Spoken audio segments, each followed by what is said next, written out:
expondo a sã doutrina. 1 João, capítulo 2, versos 18 a 23. Eu vou fazer a leitura, os irmãos acompanham aí atentamente. Filhinhos, esta é a última hora. E como vocês ouviram que o anticristo vem, também agora muitos anticristos têm surgido. Por isso sabemos que é a última hora. Eles saíram do nosso meio, mas não eram dos nossos.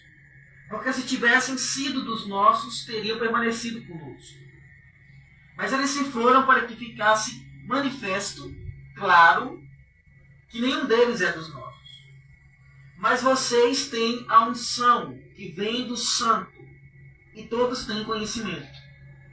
Não escrevi a vocês porque não conhecem a verdade, mas porque vocês a conhecem. E porque nenhuma mentira procede da verdade. Quem é mentiroso, senão aquele que nega que Jesus é o Cristo? Este é o anticristo, o que nega o Pai e o Filho. Todo aquele que nega o Filho, esse não tem o Pai. E aquele que confessa o Filho, tem igualmente o Pai.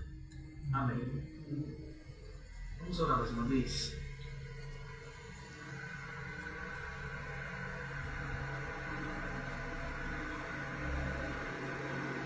Pai Santo,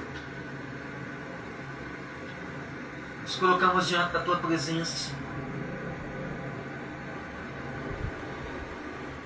para Te rogar pela Tua palavra. Mais uma semana foi concedida a nós. Mais um momento de reunião para cultuar ao Teu nome, que é 3 vezes santo. Mais um momento em que a Tua palavra é citada, pregada, interpretada. Oh Jesus, nada disso é suficiente se o Senhor não derramar o Espírito Santo iluminando as nossas consciências, muitas vezes adormecidas. As nossas consciências muitas vezes mortas. Aviva a Tua obra, Senhor, e faze-a conhecida no decurso dos anos. Da Tua ira, lembra-te da misericórdia. Porque ainda que a figueira não floresça e que não haja fruto na videira, nós nos alegraremos no Senhor e nos regozijaremos no Deus da nossa salvação. Abra os nossos olhos, Senhor, para contemplarmos a Tua palavra, as coisas secretas do Senhor, os mistérios que o Senhor revelou na Tua palavra. Ilumina-nos, Senhor, e seremos iluminados. Abra os nossos ouvidos e nós ouviremos. Em nome de Jesus. Amém. Meus irmãos, João, ele interrompe o discurso dele, o discurso que ele vem tratando sobre a relação do cristão com o mundo. João vem tratando de um aspecto específico no sentido de que o cristão não pode ter relacionamento com o mundo. E o apóstolo João, vocês já sabem, eu venho falando isso desde que a gente começou a estudar, que o apóstolo João ele tem essa característica peculiar no sentido de que ele não tem papas na língua, no sentido de falar a verdade. O apóstolo João, ele, até esse momento, ele tem deixado bem clara a intenção dele em mostrar que há uma divisão bem clara entre aquele que serve a Deus e aquele que não serve a Deus. O apóstolo João não deixa nenhuma dúvida com relação à evidência e à certeza da fé. A fé prática, ela deve ser evidenciada. E ela é evidenciada por meio dos frutos que nós adquirimos no momento que nós nos convertemos ao Senhor. Esses frutos, eles apontam para Deus, para o Deus que nós servimos. Esses frutos, eles apontam para o Espírito Santo que habita em nós. E agora o apóstolo João, ele interrompe o seu discurso em que ele está tratando sobre o fato de o cristão não amar o mundo. Nós vimos na última exposição, dos versículos 15 a 17, que o cristão não pode ter amor pelo mundo, não pode ter familiaridade com o mundo, não pode ter raízes fincadas nesse mundo, porque ele é forasteiro e peregrino em terras estranhas. Está escrito, por exemplo, no livro de Hebreus, que nós somos forasteiros, nós não pertencemos a essa terra. Nossa pátria é superior, nossa pátria é uma pátria celeste. Desse modo, nós não podemos viver como pessoas daqui. E o próprio João, expondo esse assunto, detalhando esse assunto, minuciando esse assunto, ele afirma, por exemplo, no capítulo 2, versículo 6, que quem diz que permanece nele, esse deve também andar assim como ele andou. Lá em Atos, os discípulos são chamados de cristãos na cidade de Antioquia pela primeira vez. Por quê? Porque eles se pareciam com Cristo. Não era algo meramente teórico, era algo prático. O estilo de vida daqueles primeiros discípulos refletiam o carpinteiro de Nazaré. O estilo de vida dos primeiros cristãos, os cristãos comuns, os camponeses, refletiam a vida de Jesus Cristo.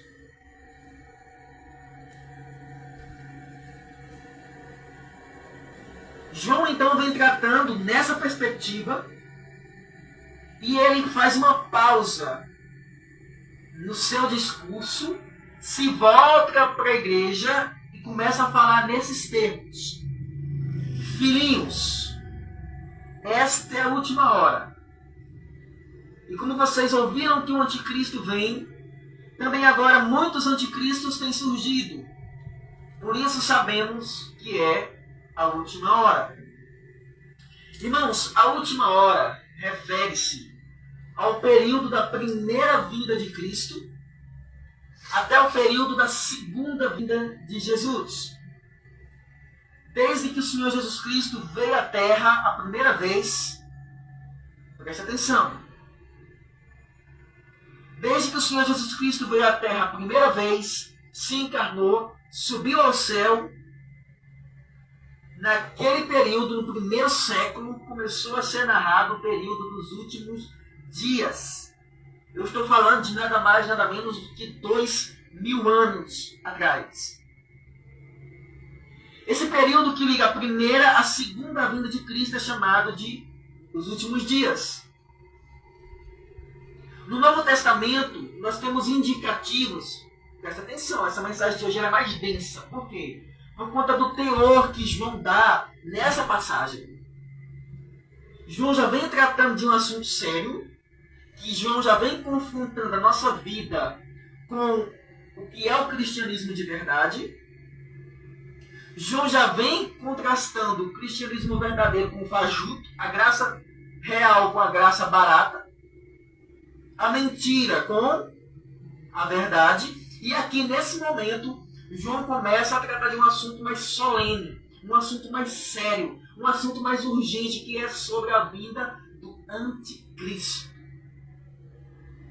Não só sobre o anticristo escatológico, vou falar daqui a pouco, mas sobre outros anticristos. Nesse texto em especial, o apóstolo João está falando do período do fim, nos últimos dias. E no Novo Testamento, nós temos indicativos fundamentais para nós entendermos o período dos últimos dias. Veja, por exemplo, 2 Timóteo 3. Abra comigo lá. 2 Timóteo 3. Há muitas outras passagens que tratam desse mesmo tema. E 2 Timóteo 3 é uma delas. Eu quero ver com vocês, para que vocês possam se contextualizar nesse assunto.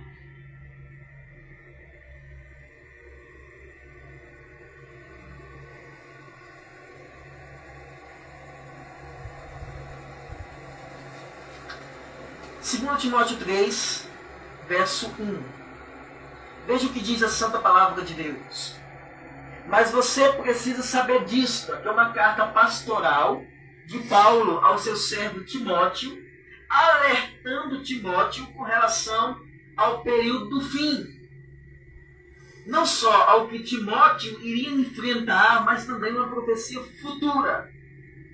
E o que é que Paulo escreve? Você precisa saber disto. Nos últimos dias sobrevirão tempos difíceis. Tempos difíceis. Primeiro indicativo do fim. Os tempos seriam tempos difíceis. Na economia, na cultura, na natureza, na moda, nas artes, na música, na família, na igreja. Mas então Paulo começa a detalhar quais eram os indicativos, por exemplo, dos homens nos últimos dias. Olha o verso 2. Pois os seres humanos serão egoístas, avarentos, orgulhosos, arrogantes, blasfemadores, desobedientes aos pais, ingratos, ímpios, sem afeição natural, ou seja, o homem não teria amor um pelo outro. Nós acabamos de ver, estava acompanhando agora com a Alice o caso de uma menina, Vitória, que foi brutalmente assassinada. Teve a cabeça raspada, provavelmente foi estuprada. Uma morte terrível, uma menina linda. Mas teve essa morte trágica. Ou seja, não haveria afeição natural. Isso é um caso de muitos que nós temos hoje em dia. Implacáveis, caluniadores, sem domínios de si. Homens que não teriam domínio sobre o seu corpo. Eles seriam ídolos de si mesmos.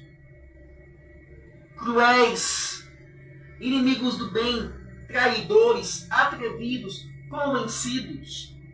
Mais amigos dos prazeres do que amigos de Deus. Agora presta atenção, olha o verso 5, agora é a igreja. Tendo forma de piedade, mas negando o poder dela. Quem que está falando aqui? Daquele que tem forma de piedade, que se diz crente. Ele apenas tem forma de piedade, mas ele não tem o quê? Piedade. Mas ele nega o poder dela. Olha o conselho que Paulo dá para Timóteo. Fique longe também destes. Isso seria, irmãos, indicativos do fim. Vá para 1 Coríntios 10, 11. 1 Coríntios 10, 11. Irmãos, esse texto é muito solene, muito solene. Eu peço que vocês prestem muita atenção nisso aqui. 1 Coríntios 10, 11. Olha o que diz aí.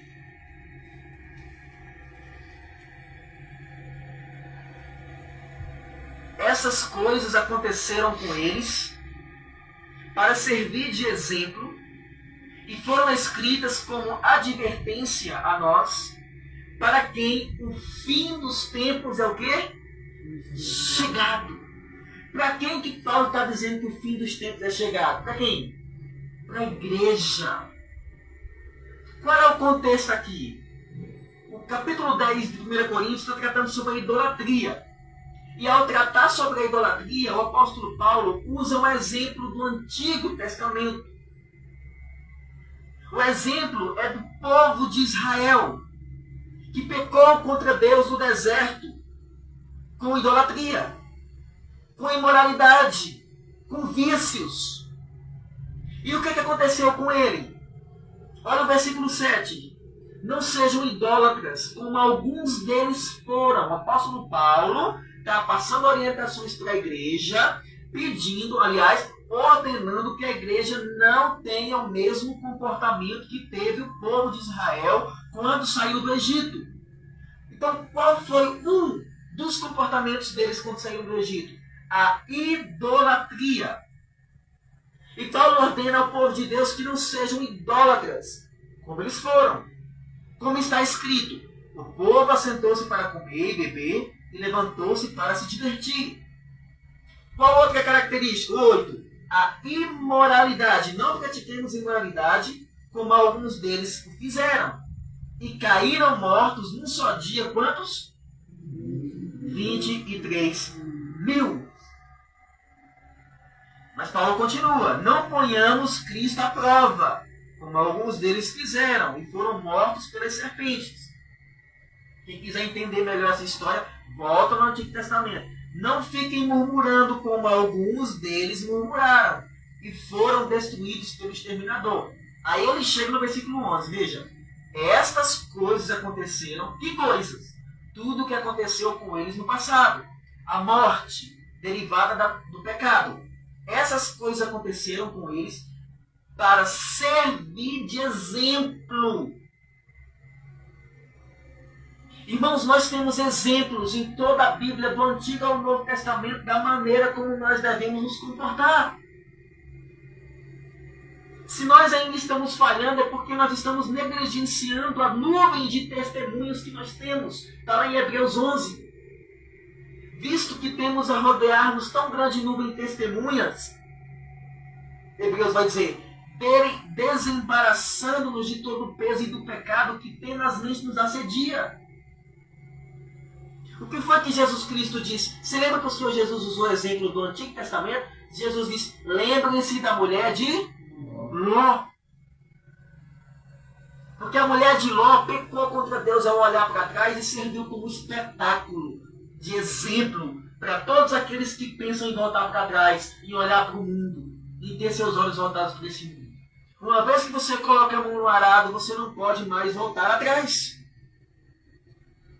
Então tudo aquilo que aconteceu serviu de exemplo e foram escritas como advertência. O que é advertência? É alerta. Cuidado. Só que Paulo, ele diz que essa advertência ela foi escrita para nós, para a igreja. Só que Paulo ele dá um detalhe especial. O que diz o final do texto? Para quem o fim dos tempos tem chegado. Irmãos, não nos enganemos. O mundo ele caminha para o seu final escatológico. As águas caminham em rumo da cachoeira para desembocar lá embaixo. É o rumo que esse mundo está tomando. Olha a mídia, olha a cultura woke, olha os homossexuais, olha os ativistas, olha os governos, olha as guerras. A gente está vendo atritos, Trump, Putin, Zelensky, Ucrânia, Rússia. As guerras continuam em todo vapor. Todos esses homens têm contato com o ocultismo, religiões de mistério.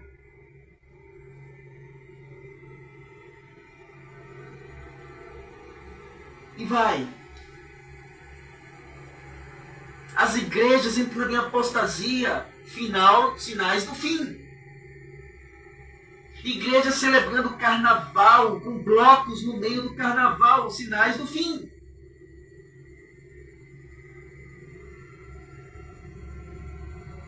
Quem está entendendo? Amém? Amém.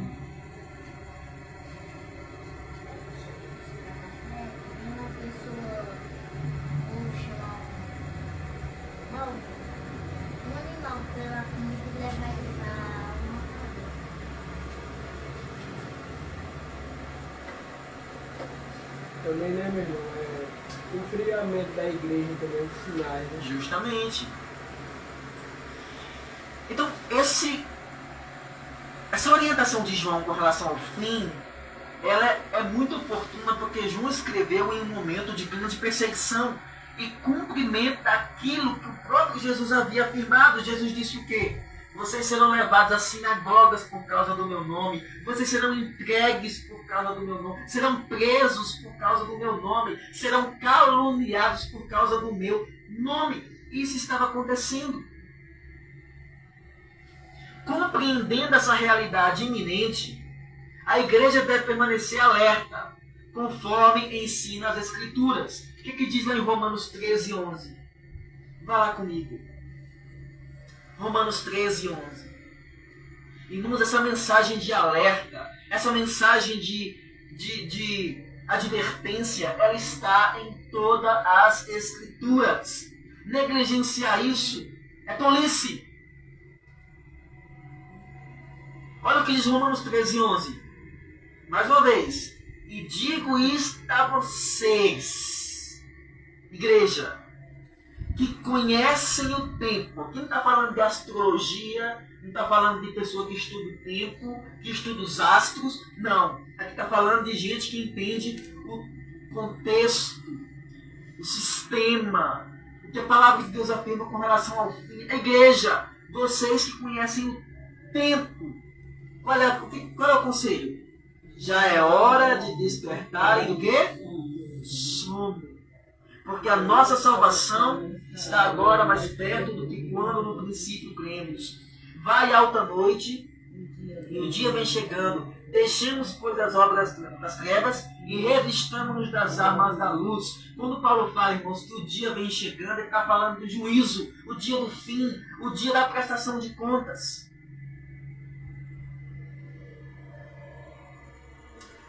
Volta comigo para João. Nós teríamos muitos outros textos para citar com relação a esse assunto.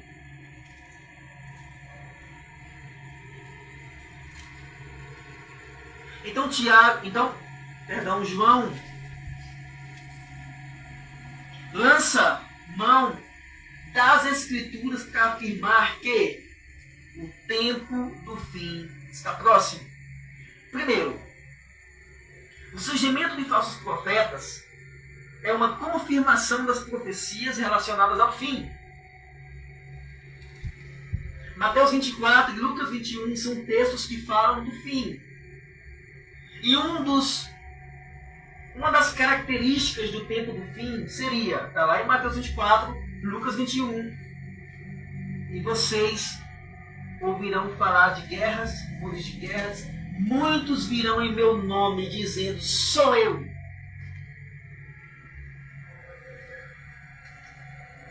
Muitos falsos profetas. Primeiro, o que nós entendemos do versículo 18? Um fato determinado. O anticristo vem.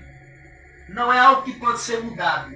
Não é algo que pode ou não acontecer. Não é uma opção. O anticristo vem. O caminho, o contexto está sendo preparado para a vinda do anticristo. E, consequentemente, logo em seguida, o retorno glorioso do Salvador. O que diz aí no verso 18? Filhinhos, esta é a última hora. E como vocês ouviram que o anticristo que vem. Vem. Devemos nos preparar.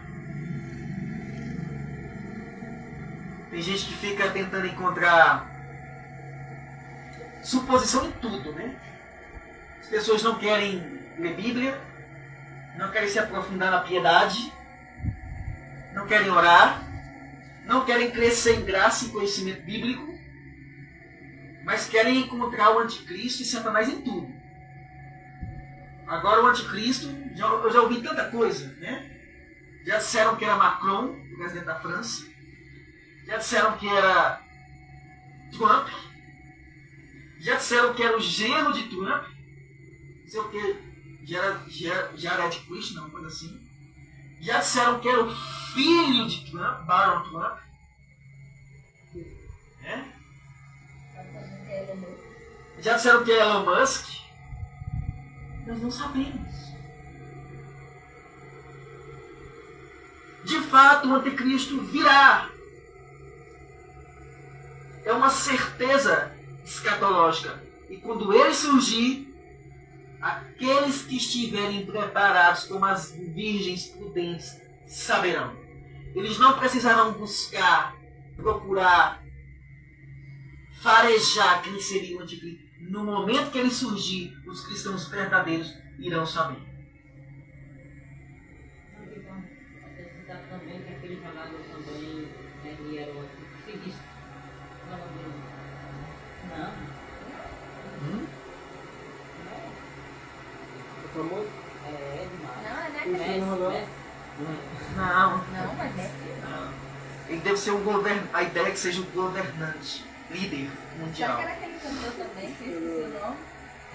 Então veja, primeiro princípio, um fato determinado. O anticristo vem. Já foi determinado, não há como mudar esse destino. Ele virá.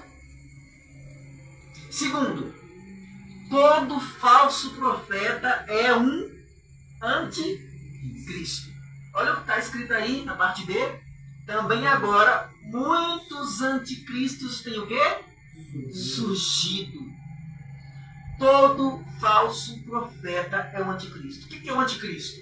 É todo aquele que se coloca contra ou em lugar de Cristo. Nesse sentido, o Papa Romano é um anticristo. Nesse sentido, Valdomiro Santiago é um anticristo. Nesse sentido, Edir Macedo é um anticristo. Ed Renekiewicz é um anticristo. Todo falso profeta. Ellen White é uma espécie de anticristo. Todo aquele que distorce a palavra de Deus e ensina heresia é anticristo.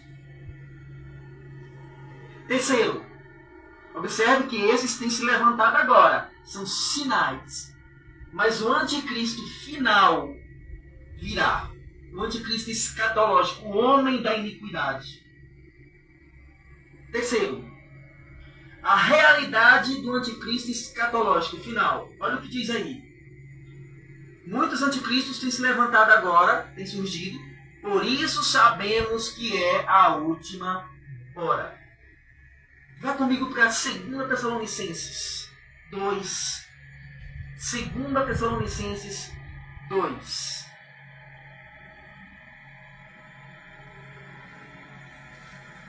Irmãos, nós devemos estar atentos. Nós não podemos ser como quem dorme. Nós não podemos ser como quem sonha. A Bíblia ordena que nós sejamos sóbrios.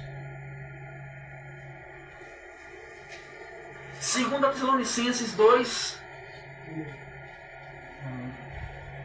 versos de 1 a 4. 2 Tessalonicenses 2, versos de 1 a 4.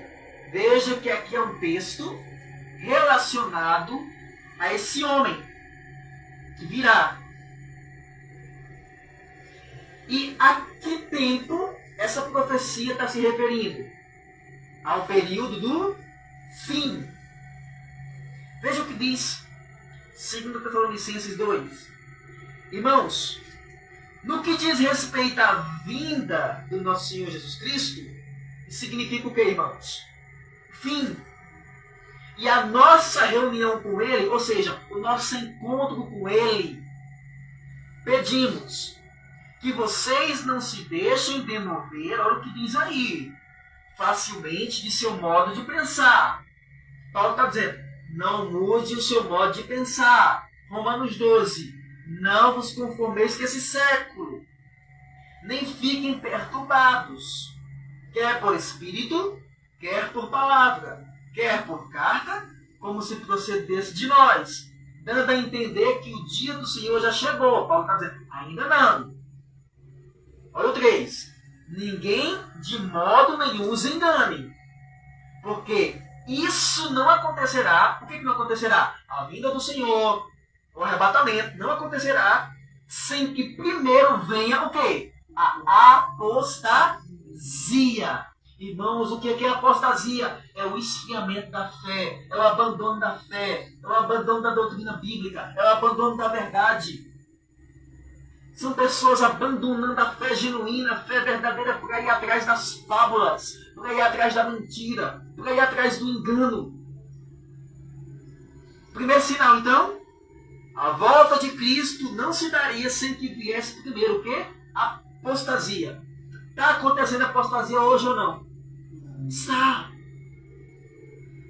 Segundo sinal, de iminência. Veja, isso aqui são sinais de iminência. Quando isso acontecesse, significa o retorno de Cristo está próximo. Segundo, e seja revelado o homem da iniquidade, o filho da perdição. Opa! Esse texto está falando do anticristo. Quais são as características dele? Verso 4.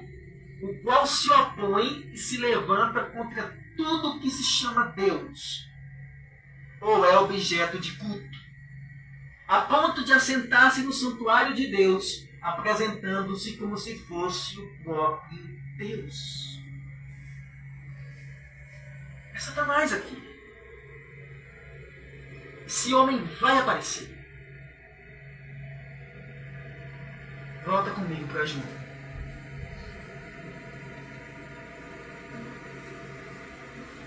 A vinda do anticristo é certa. Irmãos, ao longo da história, quem estudar, irmãos, pelo amor de Deus, faça um voto comigo em nome de Jesus Cristo. Vamos voltar às Escrituras. Vamos voltar à história. Pegue livros de história, YouTube que conta a história da igreja. Veja todo o material que você puder. Veja a história. Os nossos irmãos na história foram perseguidos, massacrados, aniquilados por conta da verdade. Todos aqueles que perseguiram a igreja no passado foram exemplos, protótipos do anticristo. O próprio Papa perseguiu os cristãos.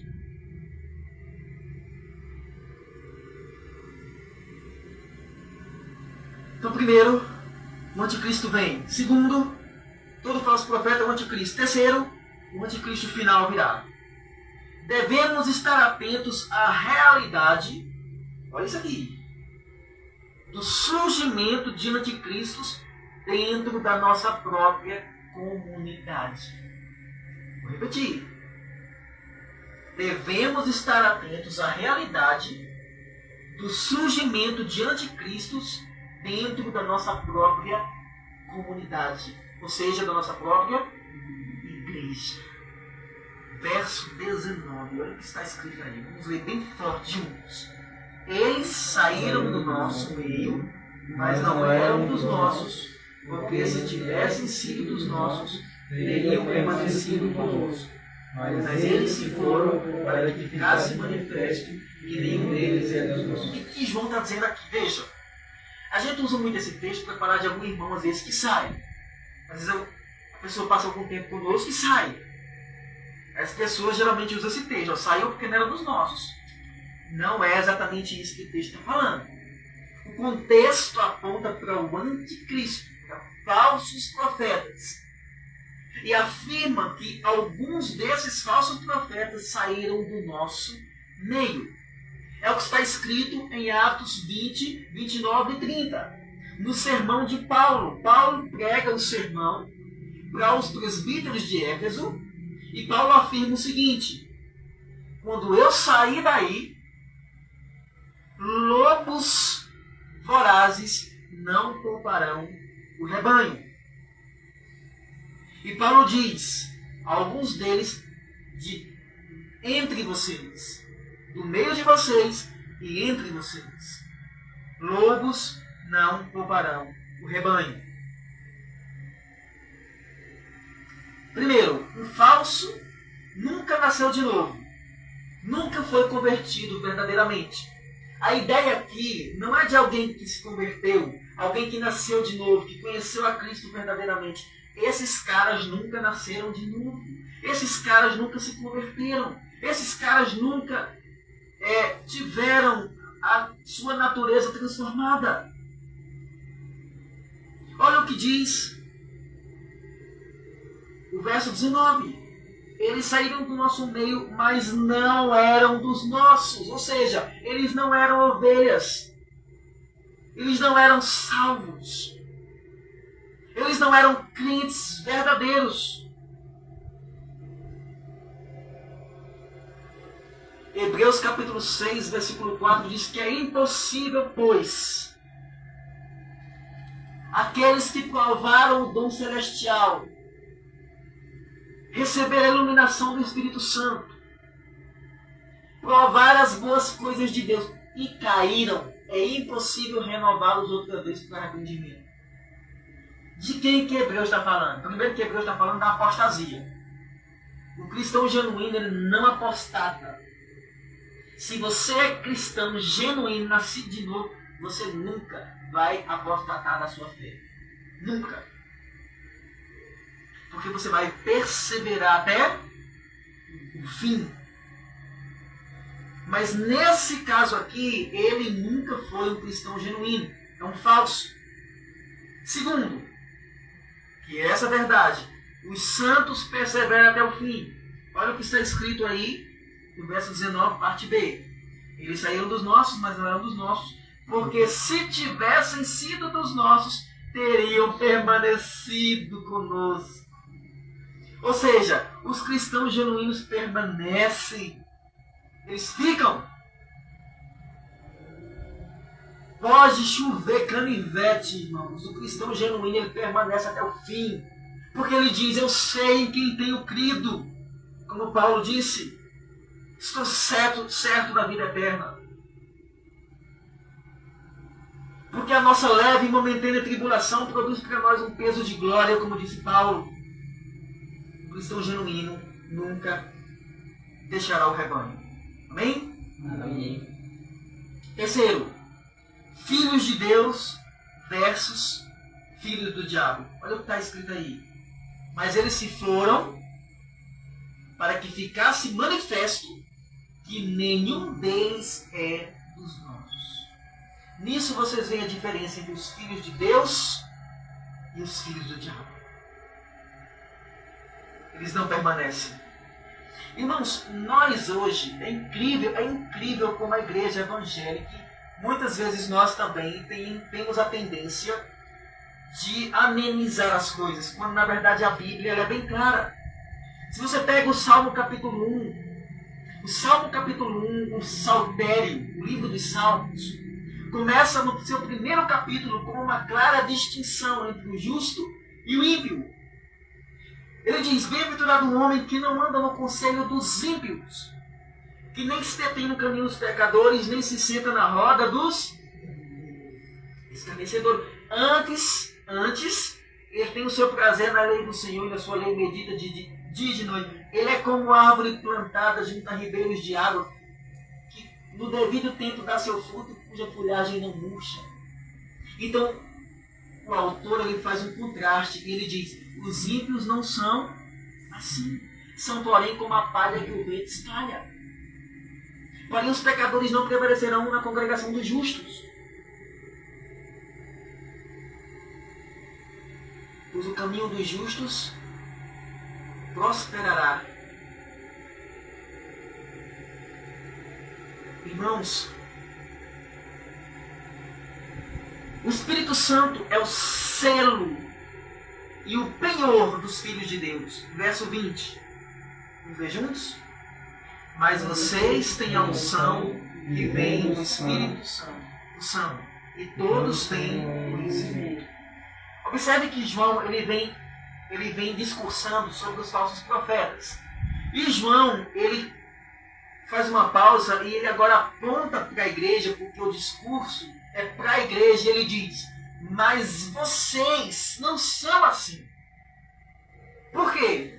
Porque vocês têm a unção do Espírito Santo, a unção de Deus. O que é a unção, irmãos? Unção é o selo do Espírito Santo. Unção é a escolha soberana de Deus na sua vida.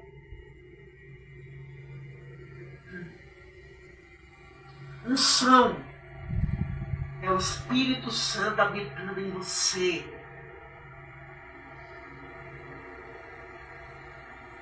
Isso é unção. Todo cristão genuíno tem o Espírito Santo habitando nele. Se alguém não tem o Espírito Santo, esse tal não é dele. A Bíblia diz, não entristeçais o Espírito Santo, pelo qual vocês foram vivificados. A Bíblia diz em Romanos 8 que o Espírito de Deus testifica com o nosso espírito que nós somos filhos de Deus. O Espírito Santo habita em todo crente nascido de novo.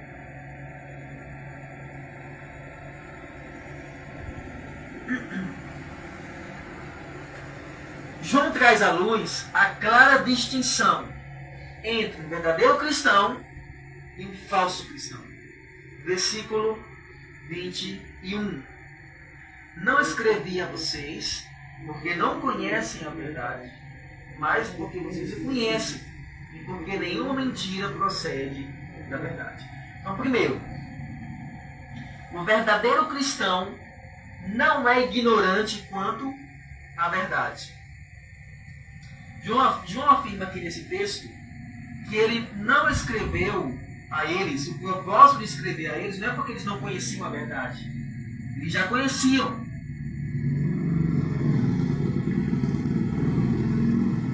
Mas é para alertá-los sobre essa realidade patente. A diferença. E porque nenhuma mentira procede da verdade. Então, segundo, a verdade e a mentira são completamente antagônicas. O que é isso? A verdade e a mentira são completamente o quê? Contrárias. Tiago vai dizer, pode uma boca, pode um poço jorrar água amarga e água doce ao mesmo tempo? Não. A verdade e a mentira são antagônicos. Um cristão não pode viver na mentira. É por isso que João, ele afirma tantas vezes aqui na sua carta que se você diz que conhece a Deus, mas vive em trevas, ou então não vive nos seus mandamentos, é o quê? Mentiroso. Por tabela, se torna mentiroso. Não há meio termo. Não há como ficar em cima do muro. Ok? Então aqui. Isso aqui é muito importante, que agora que é gravado, então pode ter um longo alcance, né? Nosso trabalho vai ser para que seja assim. Então, você que diz que conhece a Deus, ou que por alguma razão foi batizado em alguma igreja, na infância, ou como adulto, mas vive uma vida de engano, você é mentiroso, diz a Bíblia. Você deve se arrepender. Terceiro, todos os anticristos têm uma coisa em comum. Todos os anticristos têm alguma coisa em comum. O quê? Eles negam a Jesus Cristo como ele é apresentado nas Escrituras. Olha o que diz ali no verso 22. Quem é o mentiroso, senão aquele que nega que Jesus é o Cristo? Este é o anticristo, o que nega o Pai e o Filho. Como identificar o anticristo? Como identificar uma seita? Primeiro, se ela nega a divindade de Cristo, é seita, é anticristo. Quem faz isso? Testemunho de Jeová, os Mormons. Segundo, se ela acrescenta alguma coisa ao sacrifício de Cristo, é seita, também são anticristos. Quem faz isso? Catolicismo romano, Cristo mais Maria, mais os sacramentos, mais as obras. Essa semana eu vi um padre na internet dizendo o seguinte, que Deus, eu vou mandar para vocês, vou postar para todo mundo ver esse padre falando essa blasfêmia, que Deus se submete a Maria. Deus o Pai se submete a Maria, à vontade de Maria. Porque tudo que Maria faz é segundo a vontade do Pai. Logo, o que o Pai faz é obedecer à vontade de Maria. É uma coisa circular incrível, um malabarismo para enganar, um engodo. E por que está escrito que Maria ordena aos servos daquela casa, né, fazer segundo o que Jesus determinasse? Não é ela, porventura, a serva do Senhor? Em João, né? João. Aí, Em Lucas ela diz isso, né? No Cântico de Maria, no Magnificat, ela diz assim, né? Eis aqui a tua serva, faça conforme a tua vontade. Eu não fui funcionar nas cartas jogar. Aí uma das costas estavam embaixo. Eu vou com o céu, eu quero ver esses meninos lá no céu, porque cadê esses meninos, Jesus? Depende, né, Isaac? Se ela estiver fora dos 144 mil selados, né, que eles dizem que ela está perdida. Então, irmãos, terceiro, todos os anticristos têm algo comum, eles negam Jesus. Então, qualquer um que substitua Jesus, qualquer um que coloque alguma coisa em conformidade, ou em paralelo, ou em coigual com Jesus, é heresia. Assim fazem os católicos, assim fazem os adventistas, ao afirmar que Ellen White tem o mesmo grau de inspiração, por exemplo, das Escrituras.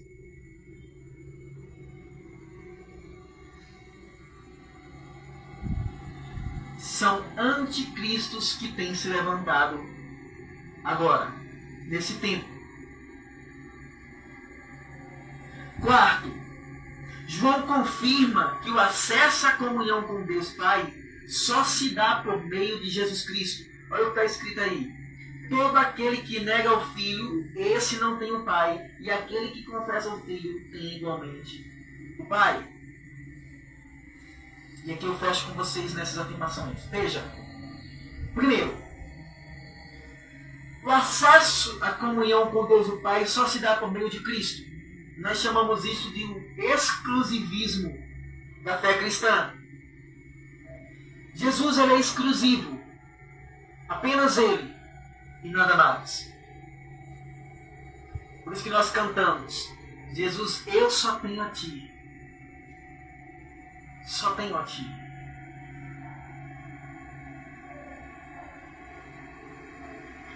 Observe que todo aquele que nega o Filho, esse não tem o Pai. Porque Jesus disse: quem vê a mim, vê o Pai que me enviou. Eu e o Pai somos um. Essas são afirmações de Jesus. Goste de você ou não. Aquela passagem que diz na verdade, Ninguém vem ao Pai senão por mim. Né? Logo, a negação de Cristo compromete toda a sua vida e a sua fé. Pode jogar isso tudo na lata do lixo. Se você não tem Cristo, você está sem tudo que vale a pena ter. Cristo, como diz Pedro no seu sermão em Atos, só há um mediador entre Deus e os homens, Jesus Cristo, homem. E aquele que confessa o Filho, observe o contraste, aquele que confessa o Filho tem igualmente o Pai. O mesmo João escreveu na sua carta, no seu Evangelho, João 1,14, né? Perdão, acho que João 12, diz que: e a todos quantos o receberam, deu-lhes o direito e o poder de serem feitos filhos de Deus. Não receber Jesus implica em condenação. E aqui eu termino com vocês com algumas considerações. Primeiro, algumas perguntas retóricas. Oi? Ela já está no tempo. aleluia. Me abre a porta e veja se está nublado. Primeira pergunta que eu gostaria de fazer, se não responde, reflita consigo mesmo. Você tem vigiado, tem se preparado quanto ao retorno do Salvador, mas antes quanto à vinda do Anticristo? Tem se preparado para esses momentos difíceis que hão de enfrentar a igreja como uma enxurrada? A Bíblia não enganou ninguém ao dizer que viriam tempos difíceis. Para o cristão Nutella, esse tempo não seria difícil. Porque o cristão Nutella se adequa a qualquer situação. Ele é como um camaleão. Ele consegue se camuflar em qualquer situação, seja boa ou ruim. Mas para o cristão raiz, verdadeiro, viriam tempos difíceis, porque esses tempos iriam exigir dele a vida. Observe o nosso contexto. Nós tivemos agora o carnaval. E eu estou convicto que o carnaval é uma festa pagã. Uma festa que na verdade não é apenas uma festa, mas um culto a Satanás, um culto a demônios. Como eles zombam de Jesus, como eles zombam da fé, como eles zombam. É engraçado que em nome, né, da diversidade, em nome da democracia, eles zombam da fé cristã. Mas os cristãos não podem manifestar sua opinião com relação a ideologias, com relação ao estilo de vida deles, que você é taxado de intolerante. Isso é uma espécie de perseguição religiosa. Então você tem vigiado com relação a isso? Você está entendendo que o cerco está se fechando e que vai pegar você a qualquer momento? Segundo, você está consciente de que você pode não ser um filho de Deus? Ainda hoje? Com base nas afirmações que João fez nas suas cartas, com base nas afirmações diretas e objetivas que João fez, você pode afirmar que você nasceu de novo.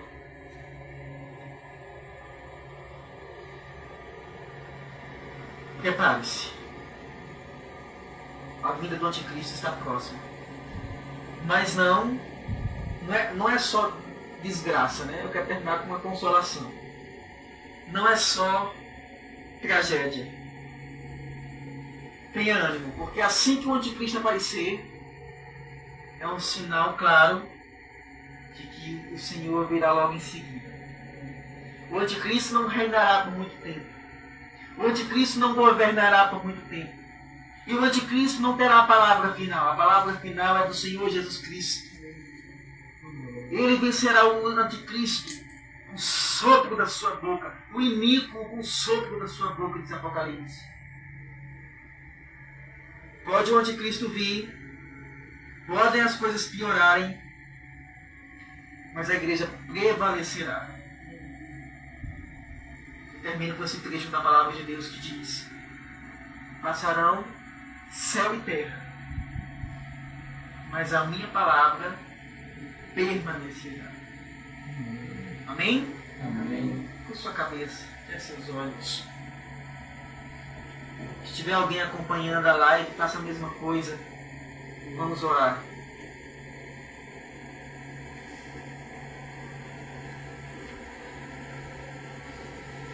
Ore com base nisso que a gente acabou de pedir. Com isso que a gente acabou de aprender.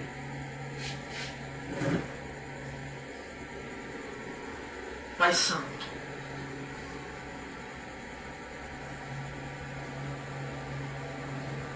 Senhor, como nós temos sido fracos.